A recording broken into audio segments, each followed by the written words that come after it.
Ibu-ibu yang diberkati Tuhan, kita berjumpa kembali dalam ibadah Pelkat PKP GPIB Jemaat Efata di Batu Kajang. Dan saat ini bacaan kita terambil dari Kisah Para Rasul pasal 9 ayat 23 sampai 31. Namun sebelumnya mari kita meminta bimbingan Roh Kudus untuk kita bersama-sama diberkati oleh Tuhan lewat kebenaran firman Tuhan ini. Mari kita berdoa. Tuhan Allah Bapa yang Maha Baik dalam kerajaan surga, kami sungguh bersyukur karena Tuhan selalu menyertai kehidupan kami, ibu-ibu Pelkat PKP yang Tuhan izinkan saat ini untuk beribadah kepadamu.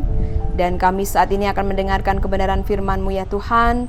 Berkati dan urapi kami dengan kuasa Roh Kudus-Mu, sehingga setiap firman Tuhan yang kami baca dan kami dengarkan boleh memberkati kami dalam kehidupan kami berumah tangga, dalam tanggung jawab kami. Oleh sebab itu berfirmanlah ya Tuhan, karena kami siap untuk mendengarkannya. Amin. Ibu-ibu yang diberkati Tuhan, bacaan kita pada hari ini Kisah Para Rasul pasal 9 ayat 23 sampai 31. Saya akan membacakannya bagi kita semua. Kisah Para Rasul pasal 9 ayat 23 sampai yang ke-31 yang menyatakan, beberapa hari kemudian orang Yahudi merundingkan suatu rencana untuk membunuh Saulus. Tetapi maksud jahat itu diketahui oleh Saulus. Siang malam orang-orang Yahudi mengawal semua pintu gerbang kota supaya dapat membunuh dia. Sungguh pun demikian, pada suatu malam murid-muridnya mengambilnya dan menurunkannya dari atas tembok kota dalam sebuah keranjang. Setibanya di Yerusalem, Saulus mencoba menggabungkan diri kepada murid-murid, tetapi semuanya takut kepadanya, karena mereka tidak dapat percaya bahwa ia juga seorang murid. Tetapi Barnabas menerima dia dan membawanya kepada rasul-rasul dan menceritakan kepada mereka bagaimana Saulus melihat Tuhan di tengah jalan dan bahwa Tuhan berbicara dengan dia, dan bagaimana keberaniannya mengajar di Damsyik dalam nama Yesus. Dan Saulus tetap bersama-sama dengan mereka di Yerusalem dan dengan keberanian mengajar dalam nama Tuhan. Ia juga berbicara dan bersoal jawab dengan orang-orang Yahudi yang berbahasa Yunani, tetapi mereka itu berusaha membunuh dia. Akan tetapi setelah hal itu diketahui oleh saudara-saudara anggota jemaat, mereka membawa dia ke Kaisarea dan dari situ membantu dia ke Tarsus. Selama beberapa waktu jemaat di seluruh Yudea, Galilea, dan Samaria berada dalam keadaan damai. Jemaat itu dibangun dan hidup dalam takut akan Tuhan. Jumlahnya makin bertambah besar oleh pertolongan dan penghiburan Roh Kudus. Ibu-ibu yang diberkati Tuhan, bacaan kita saat ini menceritakan tentang bagaimana Saulus dalam lingkungan saudara-saudaranya, di mana kondisi yang ada saat itu ternyata ada rencana-rencana jahat yang akan dilakukan, yaitu dengan cara membunuh Saulus. Namun ternyata Saulus mengetahui hal yang akan terjadi dalam dirinya. Kemudian siang malam orang-orang Yahudi mengawal semua pintu gerbang dengan tujuan untuk membunuh dia. Ibu-ibu yang dikasihi Tuhan, dalam kehidupan kita tidak terlepas dari amarah, hal-hal yang membuat kita emosi, hal-hal yang membuat ego kita mulai hadir dalam kehidupan kita, yang terkadang memunculkan amarah yang membuat kita berkata-kata yang kotor, bahkan juga kita tidak bisa mengendalikan diri kita.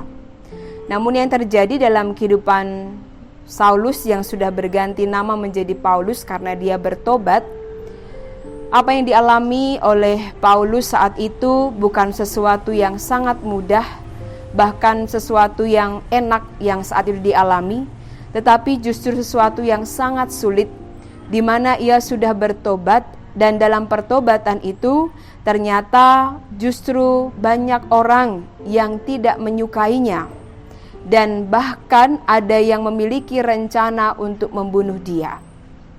Inilah tantangan-tantangan dalam kehidupan kita selaku manusia yang terkadang ketika kita bertobat, ketika kita melepaskan segala kejahatan-kejahatan, kesalahan-kesalahan dalam kehidupan kita, ada tantangan-tantangan yang harus kita hadapi, pergumulan-pergumulan yang harus kita hadapi.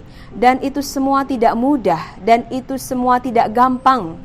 Apa yang dialami oleh Paulus membuat Paulus menyadari bahwa ternyata berproses bersama Tuhan, berjalan bersama Tuhan, kita harus juga mendengarkan suara Roh Kudus. Di mana suara Roh Kudus itu yang akan memampukan kita untuk mengendalikan diri kita, mengendalikan emosi kita, mengendalikan ego kita, mengendalikan amarah kita. Sehingga ketika kita dihadapi dengan situasi yang membuat atau yang memacu amarah kita, kita masih bisa mengendalikan diri kita karena Roh Kudus yang bekerja dalam diri kita. Hal ini yang dilakukan oleh teman-teman Saulus atau Paulus, bahkan juga Paulus yang mengandalkan Tuhan dalam setiap proses kehidupannya. Maka dia bisa mengatasi situasi yang sulit, di mana dia tidak menjadi egois, di mana amarahnya tidak menghancurkannya, tetapi dia benar-benar mendengarkan suara Roh Kudus yang menuntun dia untuk menghadapi berbagai persoalan dengan hati yang dingin. Ibu-ibu yang dikasihi Tuhan, mari kita belajar seperti Paulus, di mana ketika kita menghadapi situasi yang sulit, bahkan situasi yang memancing emosi kita, mungkin bisa terjadi dalam kehidupan rumah tangga kita, mungkin bisa terjadi dalam pertemanan kita, mungkin juga bisa terjadi dalam kehidupan pekerjaan kita, yang terkadang menguras emosi kita, yang terkadang membuat kita marah, bahkan kita mau memberontak, kita mau melakukan kejahatan. Ingat bahwa mari luangkan waktu sejenak untuk mendengar suara Roh Kudus, sehingga suara Roh Kudus yang akan memampukan kita untuk memenangkan setiap kondisi yang ada, baik dalam situasi organisasi, baik dalam situasi pekerjaan, baik dalam situasi berumah tangga. Mari tetap kita mendengarkan suara Roh Kudus, karena hanya suara Roh Kudus yang akan memampukan kita untuk memenangkan suatu permasalahan. Hanya suara Roh Kudus saja yang mampu menenangkan hati kita dan pikiran kita untuk menghadapi berbagai persoalan. Jangan biarkan roh jahat ada dalam diri kita. Jangan biarkan roh jahat menguasai diri kita, sehingga yang keluar dari mulut kita justru bukan hal-hal yang memberkati, bahkan hal-hal yang memberkati banyak orang. Tetapi ketika kita tidak mengandalkan Roh Kudus, maka yang keluar dalam mulut kita atau yang keluar dari mulut kita hanyalah kutuk bagi orang lain.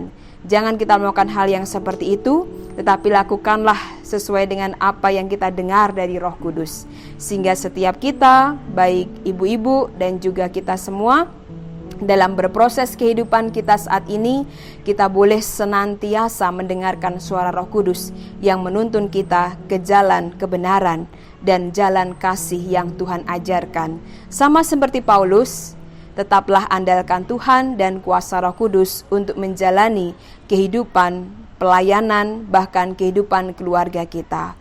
Menjadikan diri kita menjadi hamba-hamba Tuhan yang siap dipakai untuk menjadi pekabar Injil, untuk menyaksikan kasih Tuhan dalam kehidupan kita hari demi hari, bahkan dimanapun kita berada. Tuhan kiranya memberkati ibu-ibu sekalian. Amin.